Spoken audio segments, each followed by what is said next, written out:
Ne pas être indifférent à l'essentiel. Et enfin, un homme me dit, je lirai volontiers, mais la télévision? Eh bien, regardez la télévision, mais rarement. Faites un choix strict. Tout ce qui ne vous enrichit pas vous appauvrit. Mais quand on a la télévision, on s'en sert. Quand on s'en sert, on n'en décolle pas? Qui vous force à demeurer collé? Votre faiblesse. Uniquement votre faiblesse. Non. Ma femme aussi. Ma femme préfère que je regarde avec elle. Elle insiste. Que je m'isole la vexe, la chagrine. Nous nous voyons déjà si peu. Dit-elle.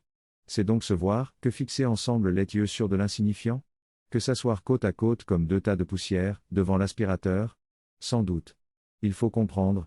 Je comprends que votre épouse exige votre présence. Même et surtout si cette présence vaut absente de vous-même. Probablement.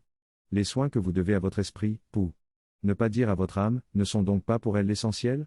La lecture est un chemin vers la possession de soi. Votre possession de vous-même n'est donc pas pour elle l'essentiel? Non, j'imagine. Elle s'en moque? Pour ainsi dire?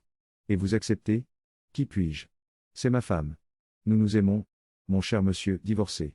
Une femme qui tient pour rien la vie intérieure de son mari est une parfaite étrangère et... il y en a beaucoup.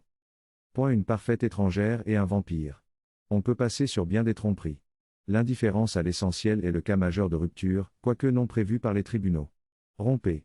Je ne puis vous donner de meilleurs conseils. Rompez. Il y va réellement de votre salut. Savoir ce que l'on veut, ce que l'on vaut. Je tenais ces propos à un homme. Mais quantité d'hommes sont également pour leur épouse des empêcheurs d'être, de parfaits étrangers et des vampires. Et reconnaissons que plus de femmes que de mâles pourraient donner l'occasion d'un tel dialogue. Reconnaissons aussi que mon conseil est exagéré. On sait que les conseils ne sont pas faits pour être suivis. À plus forte raison les exagérer.